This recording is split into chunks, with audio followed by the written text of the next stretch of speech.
Prezados irmãos e prezadas irmãs, estamos diante de mais um estudo da Escola Bíblica Dominical da Igreja Evangélica Congregacional do Largo do Tanque.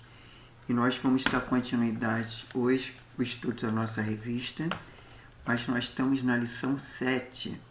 O título é O que Jesus fez com a Bíblia dele. Então nós vamos estudar essa lição, mas antes vamos pedir a Deus, através da oração, a sua bênção. Senhor Deus e Pai, muito obrigado por mais esse dia, obrigado pela Tua graça, a Tua misericórdia, o Teu amor, o Teu perdão. Obrigado, Senhor, porque nós somos falhos e pecadores, mas mediante a Tua graça Tu tem nos perdoado, nos abençoado, Pai. Agora nós pedimos a Tua bênção, Pai, para esses momentos de estudo da Tua Palavra, que sejamos certificados pela Tua Palavra, que Seu Espírito Santo venha fazer-nos compreender tudo aquilo que nós fomos estudar. Isso para nossa edificação e para a honra e glória do Seu santo e poderoso nome. É que nós pedimos, já te agradecemos, em nome do Senhor Jesus. Amém.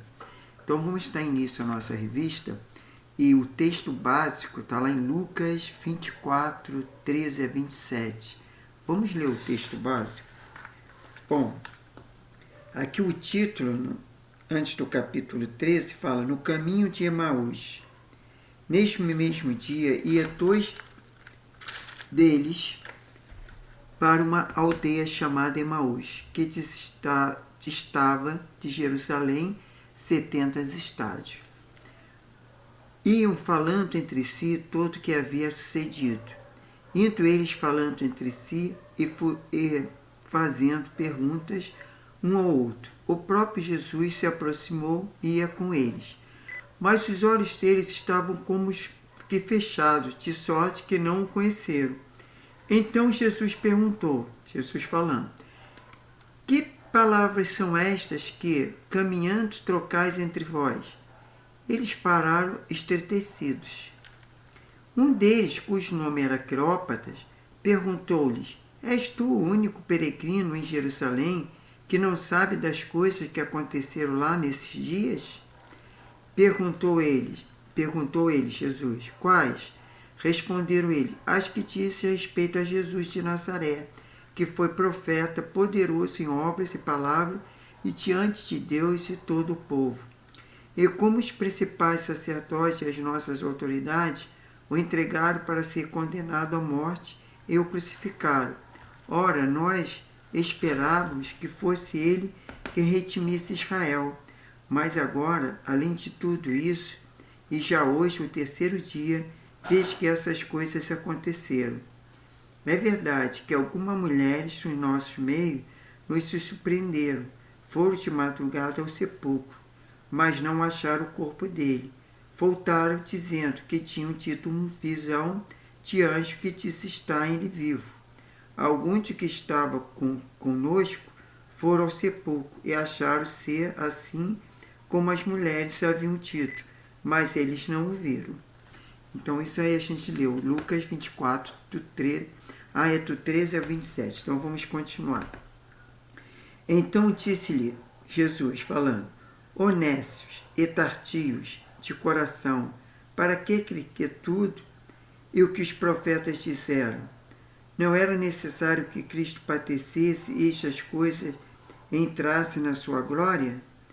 E começando por Moisés e por todos os profetas, explicou-lhe que dele se achava em todas as Escrituras. Amém, né? Então agora temos o versículo-chave, que é Apocalipse 14, 6, que fala, viu outro anjo voando pelo meio do céu, tendo o evangelho eterno para pregar aos que assentam sobre a terra, e cada nação, e tribo, e língua, e povo. Alvo da lição. Qual é o alvo da lição? Como resultado dessa lição, espera que o aluno devolva a Bíblia o lugar central dela, que é a sua vida e ministério. Então agora nós vamos dar início à revista. Não vamos ler, no caso, a leitura diária, porque a gente perde muito tempo lendo a leitura diária de segunda a domingo. Então vamos começar com a revista mesmo, o que o autor trouxe para nós. É desanimador ver como todas nestas teclas a Bíblia tem perdido seu lugar de destaque e até mesmo sua autoridade no meio da igreja brasileira. O grande apelo para nós aqui, pois, é que recrescemos de novo as Escrituras e tenhamos para com elas as mesmas atitudes do nosso Senhor. Por isso queremos examinar qual era a visão de Jesus sobre a palavra de Deus, qual o valor que ele atribuiu e como foi que usou. Penso que este estudo deve ser decisivo para mudar profundamente nossas vidas e a vida de nossas igrejas, pois é certo que a Bíblia se torna para a igreja tão indispensável como foi para Jesus, e a igreja descobrirá que seu verdadeiro poder está na palavra de Deus. Eis o relacionamento de Jesus com a Bíblia Sagrada. Primeiro, ele cumpriu essa escritura. O aparecimento de Cristo na Terra é o acontecimento central de toda a história e o maior milagre jamais visto pela humanidade. Essa maravilha da profecia do seu cumprimento século depois tem impressionado profundamente todos os estudiosos da Bíblia. A seguir, citamos a palavra de um desses estudiosos que, de certo modo, expressa os sentimentos de todos que ficam perplexos diante de tal milagre. Entre aspas, século antes de Cristo nascer, seu nascimento, sua carreira, seu sofrimento e glória foram descritos no esboço e detalhe do Antigo Testamento. Cristo é a única pessoa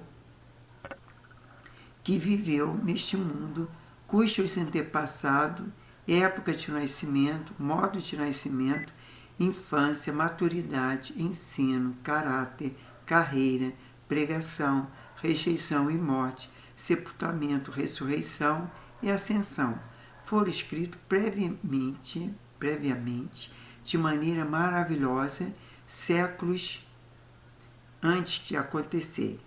Quem poderia apresentar o retrato de um homem que ainda não nasceu? Deus é somente Ele. Ninguém sabia que 500 anos antes de que Saquepeare iria nascer, nem 250 anos antes de Napoleão nasceria. Todavia, aqui a Bíblia temos o admirável e perfeito retrato de um homem, não por um artista, mas por 20 ou 25 centos, que nenhum deles vira o homem que estava pintando. Abaixo citaremos apenas algumas das inúmeras promessas relativas ao Messias, contidas no Antigo Testamento. Primeiro, é a semente da mulher que esmagará a cabeça da serpente. Isso está lá em Gênesis 3,15. Cumprimento em Gálatas 4,4, 1 João 3, versículo 8.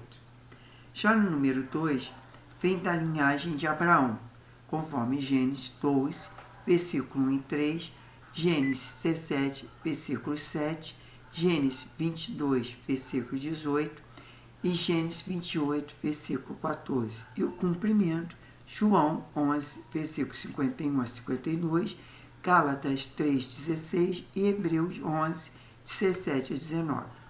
Já no número 3 fala, procede da casa de Davi, segundo Samuel 7, 12 e 13. Ver também lá em Gênesis 49, 10, Salmo 2, 12 e Salmo 89, 3, versículo 4. E Salmo 110, versículo 1 e 2 e Salmo 132, versículo 11.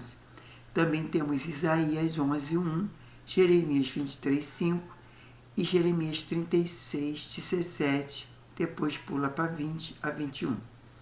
E se o Messias aparecesse depois do tempo em que ele veio, por exemplo, em nossa época, essa prova seria impossível. Como poderia ele provar se da linhagem de Davi? Segundo o Dr. Jacob Carternaus, judeu convertido, afirma que não há nenhuma família judia no mundo agora que possa apresentar o documento legal e provar ser da descendência do rei Davi. O profeta Daniel, em Daniel 10, versículo 10 a 12, no entanto, profetizou o tempo exato de sua chegada. E no momento exato o Messias veio e o cumprimento aconteceu em Mateus 11:1, Mateus 22, 42 a 45, Marcos 11, 9 a 10 e Marcos 2, 35 a 37. E então Lucas 1, versículo 31 e 33 e Atos 2, versículo 29 e 30 e Atos 13, versículo 23. Ainda temos Romanos 1, versículo 3 e 4 e Apocalipse 5, versículo 5 e Apocalipse 22, versículo 16. Número 4. Será precedido por um mensageiro, conforme Miqueias 3:1 e Isaías 40, versículo 3. E o cumprimento foi lá em Lucas 1:17 e Marcos 1, versículo 2 a 4. Número 5. Nascerá de uma vez, tipificado pelo menino, em Isaías 7, versículo 14. E o cumprimento foi lá em Mateus 1:18 e Mateus 21, 23. Aliás, desculpe, é Mateus 1:18, depois Mateus 1, do 21 a 23. 6. Nascerá em Belém, Miqueias 5:2. E o cumprimento, Mateus 2:1. Será odiado, desprezado, injuriado, rejeitado, condenado e executado como um criminoso. Tudo isso como sacrifício para expiar os pecados do mundo, conforme Salmo 22:16.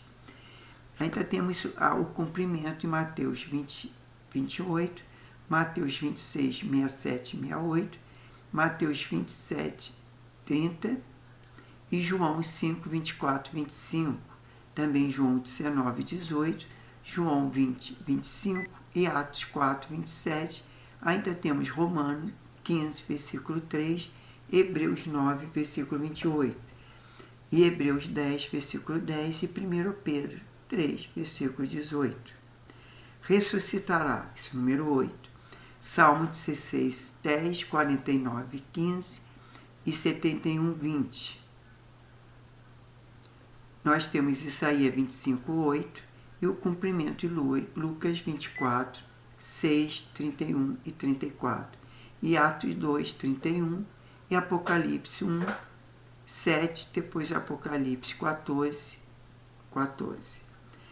Número 9. Voltará em glória no consumação dos séculos, conforme Daniel 7, versículo 13 e 14.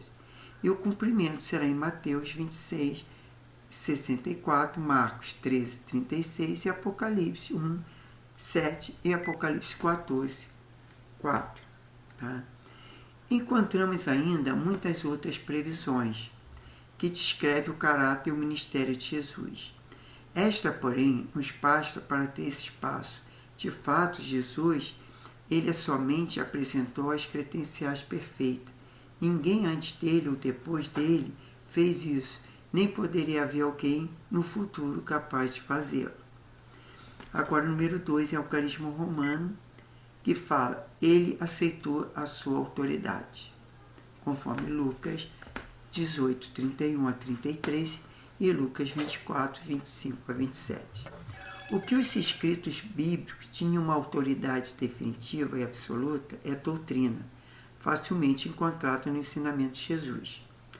No Evangelho, há mais de 35 citações e referências que o Senhor Jesus Cristo tomou os diversos lugares da lei, dos profetas, dos salmos. Esta inclui o Novo, ou todo o Antigo Testamento, e resiste o seu testemunho acerca das autoridades e inspiração das Escrituras Sagradas. Recorrendo-se a algum texto, percebe-se o seguinte acerca da opinião de Jesus sobre a Escritura. Primeiro, ele se referia a elas como palavras de Deus, conforme Mateus 19:4 e Marcos 7:11 a versículo 13 e João 10, versículo 34. Número 2. Ele cria que toda ela era igual em autoridade, conforme Lucas 24, 25 a 27, depois 44. Ele aceitava toda a história e os milagres registrados na Bíblia como verdadeiro, conforme Mateus 12, 40, Mateus 24, 37 a 39, Lucas 4, 25 a 27 e Lucas 17, 26 a 32. Já na quarta, ele colocou o seu selo também sobre o Novo Testamento. Antes de ser escrito o Novo Testamento, Jesus prometeu que o Espírito Santo iria guiar seus escritores em toda a verdade, conforme João 14, versículo 26 e João 16, versículo 13. Pela maneira como Jesus usou a Bíblia, pode-se perceber claramente que ele julgava simplesmente indispensável, e como ninguém, ele usou de forma magistral. A palavra de Deus nos exorta a fazermos os mesmos. Entre aspas, procura apresentar-se a Deus aprovado, como obreiro que não tem o que se envergonhar, que maneja bem a palavra da verdade. Fecha aspas. 2 Timóteo 2,15. Isso, inclusive, é um módulo da união de homens. Olhemos, pois, para Jesus e aprendemos com ele o manejo correto desta espada poderosa que é a palavra de Deus. Bom, vamos lá. Número 1. Ele enfrentou o diabo, conforme Mateus 4, versículo 4 a 11, e Lucas 4, versículo 4 a 13. A sua disputa contra Satanás, Jesus citou diversas vezes a Escritura, muitas delas iniciando o argumento, como a frase, está escrito. Jesus claramente tomava por certo que essa era a única arma eficaz contra as mentiras de Satanás. Isto é, o que ele nos ensina aqui, nossa resposta ao inimigo sempre deve ser a palavra de Deus. Quais os trechos da Escritura têm ajudado você a vencer as tentações do diabo? É uma pergunta. Então vamos lá. Agora, número 2. Ele enfrentou as pessoas que o criticavam, conforme Mateus 22, 29 a 32. Em controvérsias públicas com seus antagonistas, quando era necessário falar com autoridade final sobre a verdade, Jesus citava o Antigo Testamento, como quem usa o critério indisputável da verdade. Letra A. Os saduceus. Contra esse grupo de religiosos que negava a doutrina da ressurreição, Jesus respondeu com base numa passagem do livro de Êxodo, perguntando, entre aspas, e quanto à ressurreição dos mortos, não tendo lido o que Deus vos declarou? Eu sou o Deus de Abraão, o Deus de Isaque, o Deus de Jacó. Ele não é Deus de mortos e sim de vivos, conforme Mateus 22, 31 e 32. Agora, letra B, os jovens escribas. O jovem escriba. Marcos 12, 18. Indagado sobre o primeiro de todos os mandamentos, Jesus respondeu à pergunta citada em Deuteronômio 6, versículo 4 a 5. E acrescentou ainda uma citação de Levítico 19, 18. Os fariseus. Mateus diz que Jesus, dirigindo aos fariseus, perguntou-lhe, entre aspas, quem pensais que foste tu Cristo? Quem é o filho? Responderam eles, de Davi, replicou Jesus. Como pode Davi, pelo Espírito Santo, chamar-lhe Senhor, dizendo, disse o Senhor ao meu Senhor, assenta à minha direita até que eu ponha nos teus inimigos debaixo dos teus pés. Se Davi, pois, lhe chama Senhor, como ele é seu filho?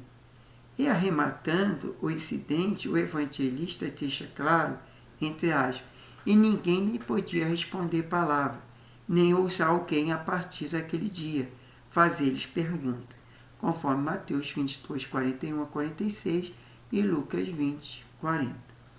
Em sua disputa sobre o que é certo e errado, qual a autoridade final para a qual você apela? É uma pergunta, né? Em sua disputa sobre o que é certo e o que é errado, qual a autoridade final para a qual você apela? Claro, tem que ser a palavra de Deus, né? Número 3. Ele enfrentou o sofrimento e a morte, conforme Mateus 26, 54 e Marcos 14, versículo 49. Jesus viu o propósito de Deus para a sua vida, em ministério totalmente escrito na Bíblia. E à luz da Escritura, ele interpretou para os discípulos sua existência, seu gesto. Na verdade, todos os anúncios e imagens pelos quais Jesus fala da sua morte e ressurreição são tirados das Escrituras. Deste modo, Jesus anuncia sua paixão, não a prediz. Ele sabe tudo que enfrentará, porque a Escritura havia predito. Ele sabia que o Filho do Homem irá sofrer muito, porque está escrito, conforme Mateus 16, 21, e Mateus 17, 12, e Marcos 8, 31, e Marcos 9, 12, e Lucas 9, 22. Assim, na Escritura, ele lê o histórico e o destino de sua própria vida, provando que, de fato, a Escritura testifica dele. Número 4. Ele pregou a Bíblia, conforme João 3,14, e Mateus 12, 40 e Lucas 17, 26 e 27. Ao lermos o Evangelho, percebemos que antes de milagres, a pregação era a prioridade de Jesus, mas com frequência permitindo que os milagres se destaquem. Mas é preciso lembrar, no entanto, que Jesus fez milagre como consequência do seu ministério de pregar e ensinar. Quando as multidões clamavam por mais milagres, ele disse aos seus discípulos: vamos a outros lugares, a fim que eu pregue também ali, pois para isso é que eu vim. Fecha aspas. Está lá em Marcos 1, 38. A igreja hoje inverte a ordem de Jesus. Falam de milagre, deixam de pregar a palavra de Deus. Note como muitos pregadores, ao lerem a comissão dos discípulos em Marcos 16, 15 e 18, carrega a ênfase dos versículos e fala de sinais e despreza por completo o versículo 15, que na verdade expõe a essência de nossa vocação. De fato, a verdadeira palavra de Deus, uma vez pregada, traz a evidência da verdade, independente de milagres externos. O Dr. Martin Lutschone afirmou que mais urgente é a necessidade da igreja cristã, é a verdadeira pregação. Hoje, isto é mais necessário do que nunca, porque vemos por toda parte uma ignorância até mesmo dos rudimentos da fé. É possível que muitos que foram curados na igreja jamais conheceram a verdadeira salvação. Então, nós temos como conclusão: isto tudo nos leva à conclusão de que a volta dessa Escritura por parte da igreja contemporânea é crucial e urgente, e a necessidade de nós imbuirmos na mesma atitude de Jesus e voltarmos apressadamente para a Bíblia. Bom, então essa aí foi a nossa lição 7, e temos agora na próxima semana a lição 8, que vai nos ensinar como se deve ler a Bíblia, tá? Então, incentivar, né? Para incentivar o aluno a ter prazer na leitura da Bíblia. Então, vamos aguardar na próxima lição, né? Que acontecerá no próximo domingo. E hoje nós encerramos por aqui. E vamos agradecer a Deus e pedir a sua bênção para as nossas vidas. Senhor Deus Pai, muito obrigado por mais esse estudo da Escola Bíblica Dominical. Obrigado por cada vida que vai assistir através das redes sociais essa live, Senhor, que é a Escola Bíblica Dominical. Como importante é a escola, como importante é a Tua Palavra, como é importante sabermos que o Senhor que nos faz compreender, entender a Tua Palavra, que o Senhor venha nos abençoar, que Teu Espírito Santo fale aos nossos corações, trabalhe a nossa mente, para que possamos compreender a Tua Palavra e assim sermos edificados por ela. Faça-nos crescer, abençoe nossas vidas, ilumina nossa mente, abençoe nossos familiares, nossos lares, dê um dia de paz, tranquilidade, saúde. Se porventura tem alguém enfermo, que o Senhor possa estar curando, libertando, Pai. Em nome do Senhor Jesus, nós clamamos a Ti, sabendo que o Senhor pode todas as coisas e o Senhor faz infinitamente mais tudo que pedimos ou pensamos. E que Deus Espírito Santo nos conforta, console, que nos abençoe, que nos guarda e que livra de todo o mal. E tenha uma noite, uma madrugada de recuperação, para até podermos amanhã estarmos diante de Ti, essa semana, que possa ser uma semana abençoada, uma semana que nós, tudo que colocarmos à mão, seja abençoado, Pai. Isso eu te peço, louvo e te agradeço, Pai. Em nome do Senhor Jesus. Amém. Então, muito obrigado. Eu agradeço a todos que estão participando e até a próxima semana para nós estarmos de novo aqui estudando a Palavra de Deus na lição 8. Amém? Então, glória a Deus.